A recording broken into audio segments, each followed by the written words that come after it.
Hey, and welcome to video number 3, which is beta testers and how to find them.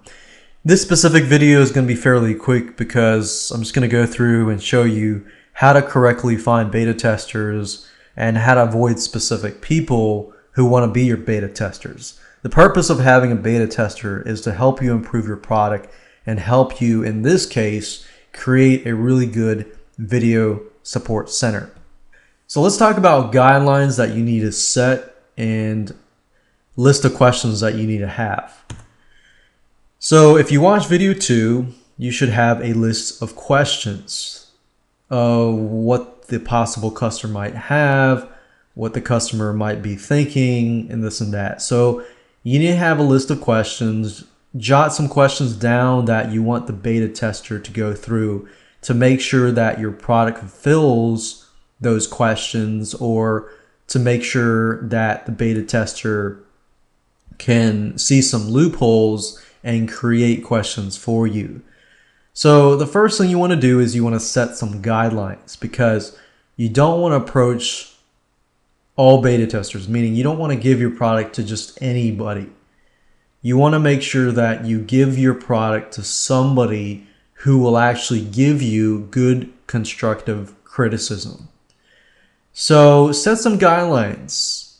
Write down, in order to be a beta tester, you must answer these questions, and you must answer these questions by this certain date. So if you're going, there's two ways you can do this. If you're going to go on a forum and list, hey, I need a beta tester, make sure that they understand that they need to answer the questions in order to keep the product and set the deadline and so forth. Otherwise, you're just going to get people that just want your product and that's it. They don't really want to test your product. They just want the product for themselves. Another second thing that you can do is to find people. And this is actually the method that I use. Whenever I create a product, I try to find people that can give me constructive criticism. Some people complain to just whine. And then some people complain because they're stuck. Your product leaves them in the dark. They see room for improvement. They see that your product could be improved in certain areas. The second type of person is the type of person that you want.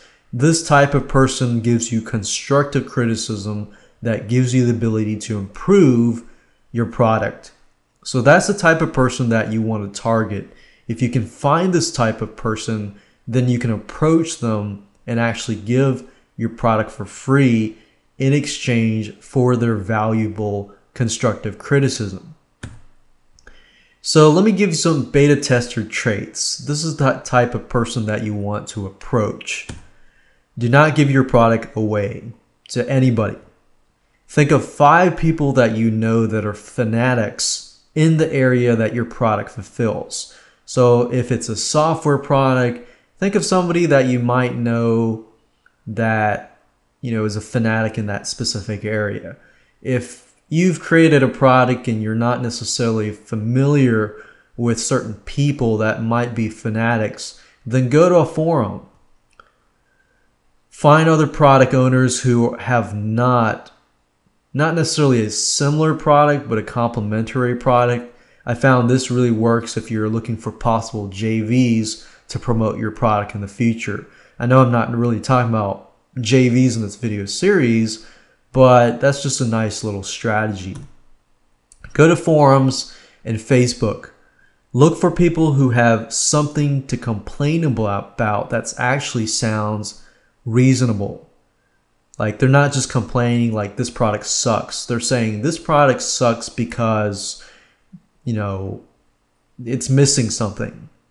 They're complaining because the product is missing something. Because you want these types of people who complain because of a reason. Because I know there's a lot of people out there that will just complain to complain, and they're just mad that day and they just like to complain. You don't want those types of people. You want reasonable people that complain because they want to improve your product.